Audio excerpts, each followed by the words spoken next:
What a pleasure to be invited to podcast at the 2025 Future Leaders Summit at the National Conference Center in Leesburg, Virginia. Hosted by Susan Milhone and Tony Bertolino of PHCC Virginia, the conference featured an apprentice contest, a day of educational sessions, and a trade show. I wish you could have been there, but maybe the next best thing is to get to know my next guest.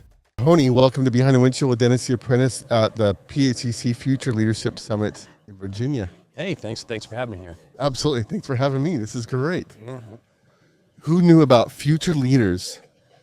We don't have that in Washington. Yeah, not yet. I'm super impressed. We're hoping to, the Virginia decided to try to this so that we can create a blueprint to share it with all the other membership in PHCC. So tell me, so break this down. What if I want to do future leaders in Washington? What is it? What are we doing?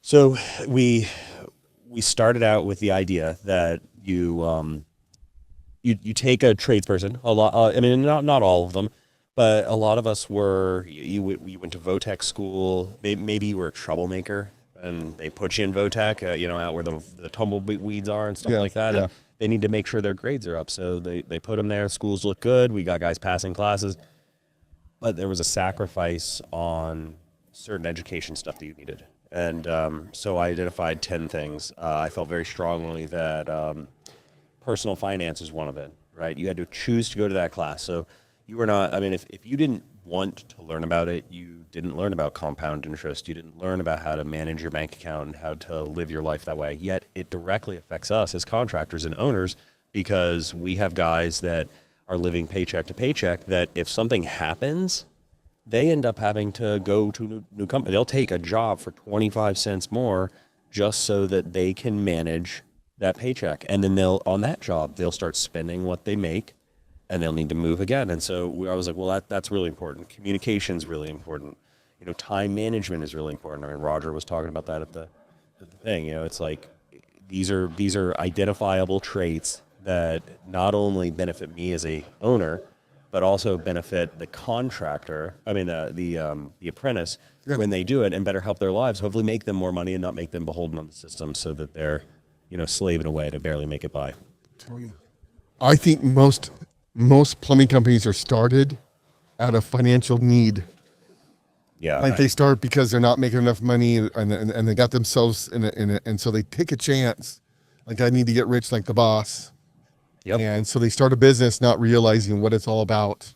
They go in this vicious circle for the next 20 years. I had a student a long time ago, he was a great guy. And one time in the middle of like year 2 or 3, one of those years, he told me, when I get out of school, I'm just going to start my own company and I'll just tell your customers that I'll do it for half. Yeah. And I was like, you know what? You do that. I was like, and I'll just have you, I'll sell the jobs for double and I'll have you do it. You'll carry the liability. You'll carry everything. I'll just collect the check. Yeah. And he was like, I was like, yeah, go ahead. Like maybe you charge what you work. Yes. And what you're doing, if you're going to go into the game just trying to undercut everybody, then you'll be chasing it. Yes. The price is being charged because that's what it takes to run a business that can grow. And if a business isn't growing, it's dying. Yep. You've got to be, so the other reason I think if you're growing, then you're providing opportunity for your people to grow and advance with you. Yep. And so I think a lot of people leave because they're like, this company's not growing. If I want to advance and get out of the field someday, I have to start on my own. Yeah. Oh yeah. Having a ceiling is a tough thing to do. I mean, you go work at a grocery store, right? You're going to manage the grocery store and that's the top. Yeah. Maybe there's a place you can go further, but I mean, that's the top.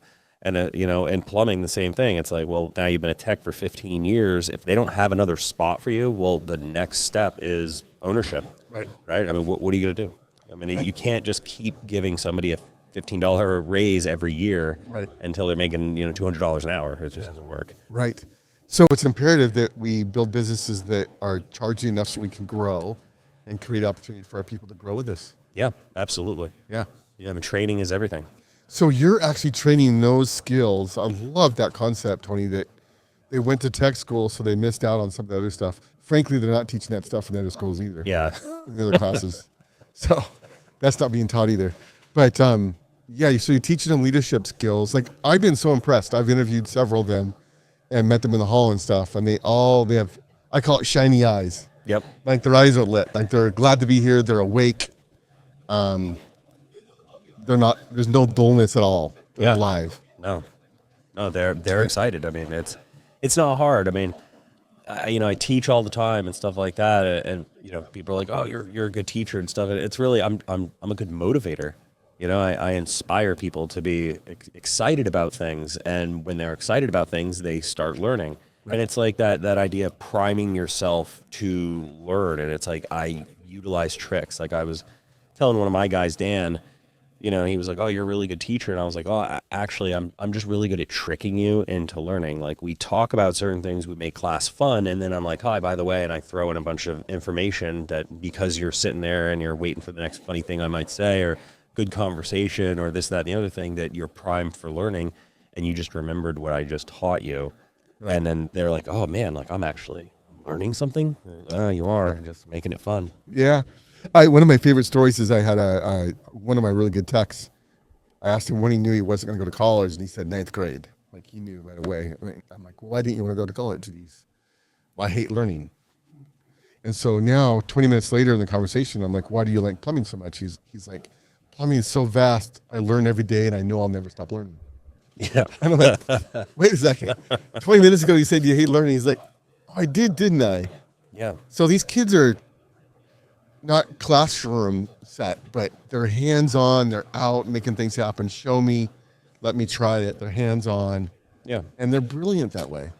Yeah. I mean, people forget that there's different modalities to how you learn, right? And it's like I'm a kind of an oddball. Like I learn through reading. I'll learn through a lot of things, but if I read stuff, I remember it and I know how to do it. My brother is absolutely hands-on. I mean, he takes something apart, he put it right back together, and he's done. He's got it. A lot of people are. I think that I don't think it's an even across the board. But then there are people that learn by listening. Yeah. And then there are people that learn by, like I'm reading, listening, doing, and then the most effective way to remember something is to teach it. So if you take a person, an apprentice or anybody, and you're training them not just to do the job, but you're training them to be able to then train the people that are under them, you end up getting a person that has a considerable amount of knowledge in their head that they're not forgetting, and they're utilizing it on a day-to-day basis to take a person who doesn't have that knowledge and train them to go further. Yeah. And so that becomes the cycle that you want to create and stuff. And that's what I hope to achieve with the guys that I teach. Yeah. So how long has this Future Leaders been going on? Right now, it's the 3rd year or the 4th year. Okay. Our first year, it was, it was an idea, and we started out with 4 guys. It was Alex Smith, who's the current president of Virginia, Chris Boyd, who's on the board, Dan Birmingham, who you met with his father was here, yep. And Ryan Swindell, who works for Atomic. And so we started with those 4 guys, and we created the program, and we started putting them through things. The success is that Alex Smith was a tech at Norfolk Plumbing. Then the company sold, and they made him general manager. And in his time with Future Leaders, he's gone from general manager to vice president of strategy for the whole place. And it's not to say that it was just because of Future Leaders. Obviously, he has a lot to do with it. Yeah. But, it was picking these people who were driven and ready to go and turning it in, having it become something big and bigger than it was. And what we got out of as an organization is we got more board members. We got fresh board members, that people that were not part of this organization, and now one of them is the president of the state of Virginia. Yeah, and it's we've got other ones coming right behind them. So did you advertise differently, and did you attract so PHCC goes after contractors mainly, right? Yes. So did you do something different for the? So when we first started it, because I teach also, I just asked all 4 of them. I said, "Hey, I'm starting this thing. You should be in it." And they said, "Okay." So that was the way it went. After, what we've done is we are offering it as a free benefit to any contract member that joins the PHCC. So if you are in Virginia and you have a company and you are not part of it and you want to be part of the PHCC, please, by all means, you sign up, you're with us, and we will offer this education, this 3-year program at no cost to you. And we will train one of your guys to not be your competition, to not leave you, to be better for themselves, and then that should translate to better for you. And we're going to do that. We're going to bring them. Their expenses are paid. Their stuff is handled. We don't charge you because I have a strong belief that it needed to be, given back to the organization. And That's right. So do you teach that inside your curriculum already? Yeah. You've got a curriculum here in Virginia. Yeah. Susan and I wrote it. Right. And stuff. We created it. I mean, so aside from the classes, of which there are 10 over the course of 2 years, there are parts like you saw today at the convention. We took some of these guys and we're like, hey, you're going to be the introductory person. You're going to be the MC. You're going to do that, right? Public speaking is not easy for everybody. So it's so good to get experience and exposure to that. So we're gonna put you in front of them. We're gonna have you help out around the trade room floor and stuff like that. You're gonna be meeting industry leaders. You're gonna be meeting people in the industry, and you're gonna be assisting in this. Once you go into your next year, your second year, we're gonna bring you to it's easy for us, but Richmond for our legislative day. We're gonna show you how the organization handles legislative stuff that's going on that's really important. It affects them and us and everybody. And this is what we're not asking you to. This is what you're going to do forever and stuff like that. But hey, we're going to expose you to it. Some of you might end up being really interested in fighting legislatively. Some of you might not, but we're going to give you that exposure. Right. Then on your third year is your mentorship year. And you are going to use all the tools you had, and you're going to help the second and first years. And then your responsibility is that everything grows through trial and error and through mistakes, right? It's like, so I've come up with this thing and it's probably not the best it could be. And so the people that have gone through it, they have now the opportunity to brainstorm with the other ones. And I want them to effectively make it better. Like what worked, what didn't work, what do you want to cut from it? What do you want to add to it? Make it for you. Make it so that you guys are more successful and are better equipped for the future because you are the future. So we give those year threes the opportunity to sit down, brainstorm, do that. They also get the opportunity to be part of local leadership if they want, and to go there and do that. And then we take them to DC. And that's for us. That's an easier thing because we're right there. Yeah, but we do that for them and take them up there and show them on a national level. If they had been interested, hey, come with us to DC and we'll show you what it's really like. That's so cool. Yeah, we try. It's neat. It's very cool. Well, the results. I'm just seeing these young people, and there's so many bright eyes and just lit guys. It's very cool. It's working. Yeah, I think I'm excited to see what it looks like in a couple of years. Yeah. You know what I mean? Once some of them take over and really start running with it and stuff, I'm excited to see how they make it grow. Yeah, very cool. Okay, so also you're running for a national office. Yeah, national vice president. Of PHCC as a whole. Yep, the whole thing. Oh my goodness, that's so cool. Yeah, we'll see how that goes. So tell me about that. What is that? What inspires you to do that? So when in Virginia, I basically got told that I was going to be vice president. It was almost like behind closed doors. Butch McGonigal agreed to be president with me being vice, and they told me that that's what's going to happen, and so I became it. And really, the short and easy answer is that my father loves this trade, and he made me love this trade through his love for it. And all I want to do is make things better and make things grow. And I look at leadership as service and being in service of. And so I thought, hey, it's like, we have this future leaders thing. We're trying to showcase that just because you're young doesn't mean your ideas are bad. Just because they're young doesn't mean that you can't be in a position of leadership. And I'm looking around the room and I was like, well, maybe I can represent, even though I'm not as young as I look, represent that, if you want something, you can go for it. And win or lose, you can fight for whatever you'd like to try to make something better. Yeah. And I'm just in a good position in my life to be able to serve and do whatever I need to and for any amount of time and go from there. Awesome. So what's your platform? Well, basically, part of it is that right now, national and the PHCC, it looks like they're two different things, and that is not national. National doesn't look at it like that. But if you talk to people, there's PHCC national, and then there's all the membership. Yes. And we are all the same, and we need to all be the same. And we've got to get on the same page, and we have to start working together, communicating together. and really driving the point home that we all are a family. I mean, every time we go to connect, right? Every time we're in rooms together, all of us are happy to see each other. Yeah. We're all the same happy-go-lucky people. Yeah. Yet once we're talking about the organization, or we're talking about like that as an entity, there's a separation. There's two different parts, and it's like, there's not really two different parts. Yeah. Right? And there's a whole lot of positives. There's more positives with our organization than I think there are negatives.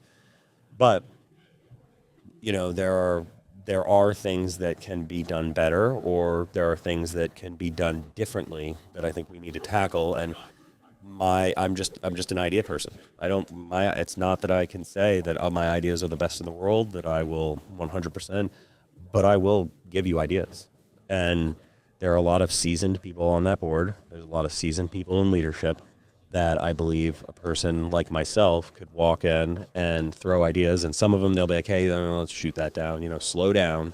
And some of them they might be like, that's good, let's run with it. Yeah. And I think that I can provide that, but unifying the organization and bringing in younger members, showcasing that organizations and professional organizations are for young people. Like hearing that young people do not want to be part of something. And I think the reality is you're not asking them if they want to be a part and have a voice, because when you do that, look at this place here. They show up. Or you're just not attractive. Like, and if we're not attractive, we got to figure out how to be attractive. Exactly. We do that in our businesses. Like we say, how do we make our phone ring? Their phone's ringing. How do we make my phone ring? Yeah. And one thing I see is like, and this is, I was just talking to Roger about this, but it seems like in vertical, best practice verticals and associations, it's like they're made up of business people, but then we give up our business principles. Yeah. Like we act differently at the association, but really the same principles apply. We need to market ourselves. Yeah. We need to make ourselves attractive. We need to figure out what is our, not UPC, I mean the plumbing, our unique selling, UPC, USB. Yep. Okay. A unique selling proposition. Like, what is unique? Why should you join us? Right? Yeah. And those kind of things that we have in our company. Yep. We need those in associations too. And it feels like we somehow drop the ball and give up our business. Yeah. Take our business hats off when we get there. I think sometimes, it becomes that it's fun, right? It's fun to be here. It's fun to be. I arrived. Yeah, we arrived. We've done it. Yeah. And it's like, well, there will never not be more work to do. Yeah. And that's the point. And I look at the organization, and the biggest disappointment that I have is that I didn't know about it 20 years ago. Yeah. Because I would have been a part of it the second I knew about it, and I would have been very young and doing it then, and I had no idea it existed. I've been working on trying to better people's ideas of plumbing now for a long time. I mean, and then I find out about this organization. I'm like, well, every one of these people are just like me. Yeah. They're all interested in it. I mean, this is where I should have been the whole time and stuff. And that it's a simple thing, but and it's not any one person's fault or anything like that. I think that organizations were historically business owners, and people didn't just get involved and stuff like that. There had to be some reasons and stuff like that. But now we're in a different world. And like you said, we've got to show them that there is a value. Yeah. It's really priceless to be a part of this. I mean, it doesn't matter. It is so important to be a part of it that you don't, you just put a price. I heard a lot of people say, "What's in it for me?" Mm-hmm. Which I think is a totally normal, totally great thing to ask. I mean, we probably most do ask that question. They're very rare that you're going to get the person that's like, "Hey, I want to join this because I want to better the trade and stuff." But you're going to get somebody that asks that. Now, what we want, I believe, is that you want to be like, "Well, here's what's in it for you," and then they become the person that's like, "Hey, this did this for me, and now what can I give back?" Right. Which again is part of the leadership idea, is that in my opinion, it's like, well, what have I gotten from the trades? What have I, and it's like, I've gotten a lot from it. It's like, what can I give back? And right now, energy and stuff like that is what I have to give back. Right. So. Well, I see it. I see these young kids already. They're going to join PHCC as contractors. Oh, any of them that start their own business and stuff like that, they absolutely will. I mean, there's no doubt we're putting ourselves in front of people. We're giving them voices and stuff like that, and they want to be a part of something. They want to do it, and really, talks right in the face of the general idea that they don't want to. Yeah. And it's just like, no, they're here. I mean, they're signed up. We have a ton of them here. Yeah. And we're just one state. Yeah. No, I hear this all the time that we can't find young people, and yeah, they're everywhere. Everywhere. They're everywhere. Awesome. Yep. Tony, great job. I'm super impressed. And, Thank you. I'll do whatever I can to help spread the word about future leaders. Yeah. Awesome. Thanks for having me on. You got it. Thank you. Later. Well, that's a wrap. I hope you got a hint of how great the conference was and how bright the future is, with so many young and talented apprentices and so many industry leaders dedicated to help them find success in the plumbing trade. Stay tuned for the next Future Leaders Summit and get involved. You'll be glad you did.